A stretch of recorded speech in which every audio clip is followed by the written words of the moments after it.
Good evening, everybody, and welcome back to Red Eagle Politics. Make sure to like this video down below and subscribe to the channel if you are new. So last night we had the election happen in Canada, and basically the result was nearly exactly what I originally expected. CBC has projected that the Liberals hold on with a minority government. They have 158 seats. Conservatives are down there at 119 seats.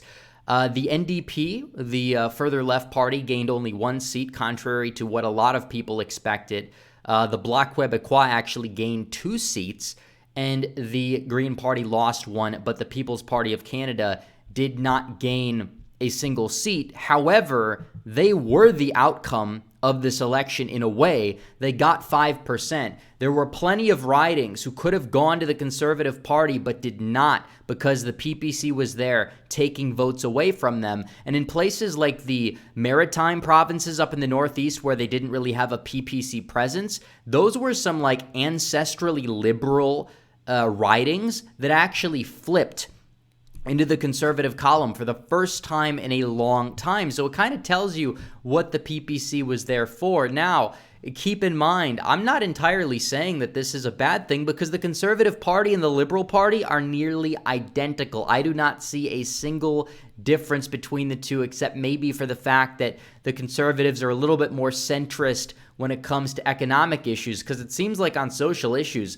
they are lockstep. And it also goes to show that when you have somebody that is as big of a joke as Justin Trudeau, but you put out just a bigger joke in Erin O'Toole or somebody that's a candidate that doesn't bring anything new to the table, it doesn't matter. You are still going to lose, and it is because of turnout. And the PPC essentially got nearly 1 million votes this time. That is a lot more votes than what they got last time around. So it kind of shows you exactly how a lot of people were extremely angry at the Conservative Party of Canada and the establishment, and they have a lot of soul searching to do, and hopefully Erin O'Toole will step down. Trudeau will probably attempt to form a coalition with the NDP again. We're not so sure that's going to work out. Didn't really work out last time, but we'll really have to see. But either way, you can't really say that this is a mandate when the result is basically identical to the 2019 election. I will say this, though. Canada counted all their votes in one night, pretty much. How many votes have counted? 99.3% of the vote is all reported. It is all in one night. And I know what people are going to say. Well, they have less people.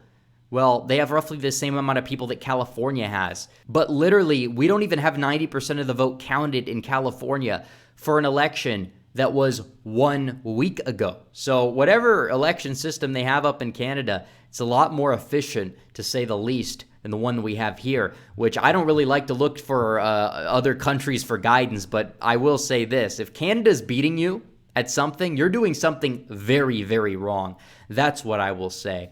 But beyond that point, I didn't want to do an entire video just talking about the Canadian election, but I kind of wanted to tie this in to what's going on in America, because we have an election that's coming up next fall that will determine the outcome of the House of Representatives and the Senate, which will also determine if Joe Biden is actually going to be able to pass through any form of meaningful legislation throughout the rest of his term. His approval rating is collapsing right now. It's like 45%. There's even been polls that have been released recently, even Biden's favorite election mafia polls, that usually had Biden in the 60s, actually, what a joke, for most of his presidency, now say that he is less popular than Donald Trump. That is impressive, and we know this, and we see this, and it shows the tides are turning. So Republicans have a clear opportunity to retake Congress in 2022. It's pretty obvious that they can, especially when it comes to the House of Representatives. In 2020, they gained like 12 seats. A lot of people thought they would lose seats. I thought they would gain a few. I didn't think they would gain like 12 or 13. But they did very well in the House. In terms of the Senate, there's still a little bit work to be done there, but I think that it seems as if they probably are favored to hold the Senate, to say the least. I think there's probably an 80% chance that they actually do, even if the actual red wave in the generic ballot is like R+1, or even if it's even, or even D+1, Republicans still are more than likely to retake the Senate, given the seats that are available. They just have to hold the seats that they have, and then they have to add one, whether it's Georgia, New Hampshire if Sununu runs, Arizona, or Nevada. So we'll get there eventually. We'll have to see. That's going to be happening next fall. But what does it tell us about the candidates that we need to be voting for in primaries? Because it's so easy to say, I'm a Republican, I support the Republican Party. But if you don't have a mentality going into an election that says they need to earn my vote, then honestly, they're not going to act like they deserve your vote to begin with, and they're just going to go along with whatever the establishment has to say. These are the people that are going to compromise on the most pressing issues with our opposition. They're not going to take a stand for anything that their constituents want them to take a stand for. And look at the word compromise. You look at the word compromise. When somebody says that something is compromised, that means that something is weakened.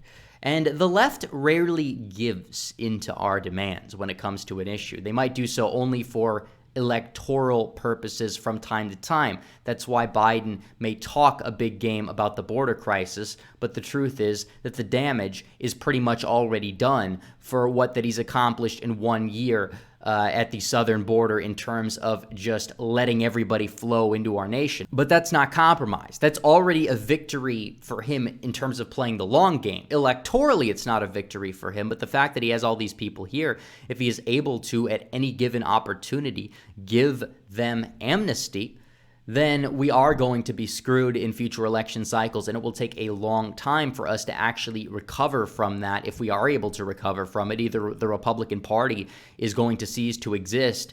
It will cease to exist in its current form either way, because the Republican Party is going to continuously move left if that happens.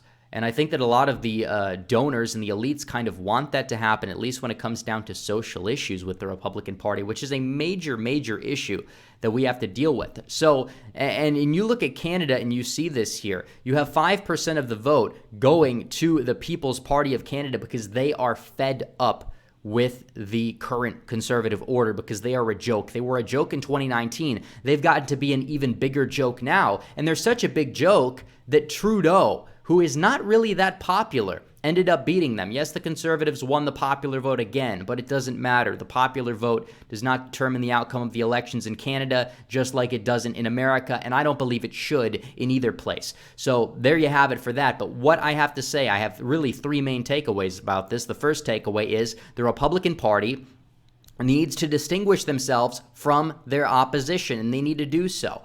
You cannot be running and using the left's moral framework on issues, mainly social issues. Economic issues, you should be engaging in anti-corporate rhetoric. You should be attacking them from a populist perspective. That is how you gain voters. But when it comes to social issues, I don't want to see pandering to certain groups who are never going to vote Republican because you think that it makes you have the moral high ground, which it doesn't, by the way. They're never going to allow that to happen in terms of the left and ceding the moral high ground to you on any of those issues.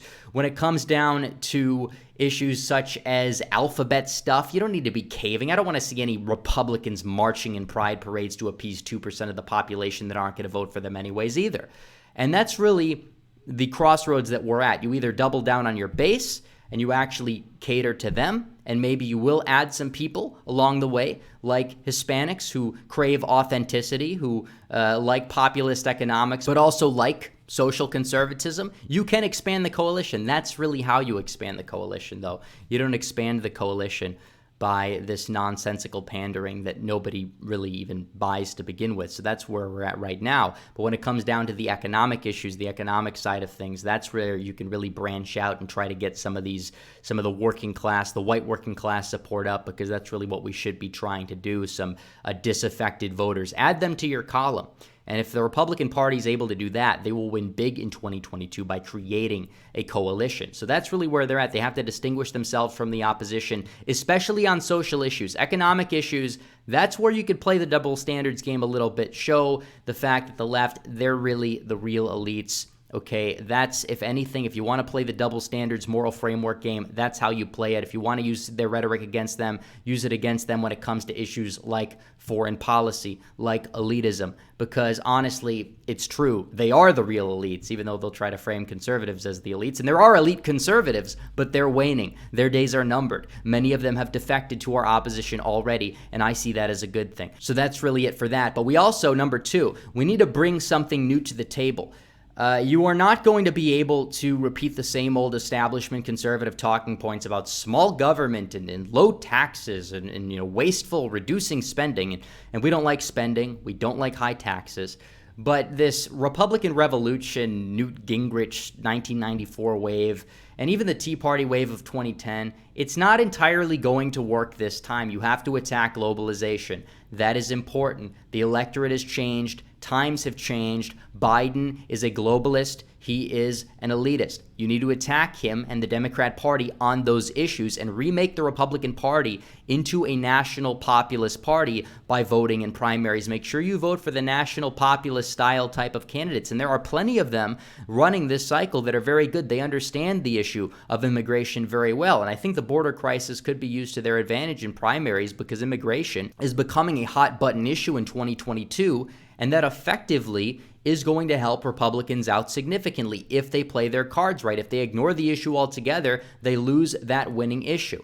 And that really brings us to number 3. You have to play to your base and capitalize on the base issues, such as lockdowns, such as these ridiculous restrictions that are put in place by the state, the tyrannical government gone rogue, as we see throughout this whole process. And it's not just the government, because big business is complicit in this as well. But it's true. And in Michigan, there's really no better shining example of draconian lockdowns that we saw in 2020 and that we may see again coming up in 2021. And Biden's approval is underwater, and so is Gretchen Whitmer's. The Trafalgar Group poll, and they've been pretty good in Michigan. They were off by 3 or 4 points last time, but pretty much all the other polls were off by 3 to 4 points in the other direction. And Trafalgar did pretty well in terms of the Michigan Senate race. They did well in 2018 in Michigan, well in 2016 in Michigan. They do fairly well in the Midwest. Even Nate Plastic bumped them up from a C plus to an A minus in terms of their grade. And right now, what do we see here? James Craig, who, again, his name recognition is not super high, is defeating Whitmer by 6% in 2022. He's already up super high. And obviously, James Craig, is his record a little bit shaky? Yeah, I mean, he was an elected official in Detroit. That is a little bit expected.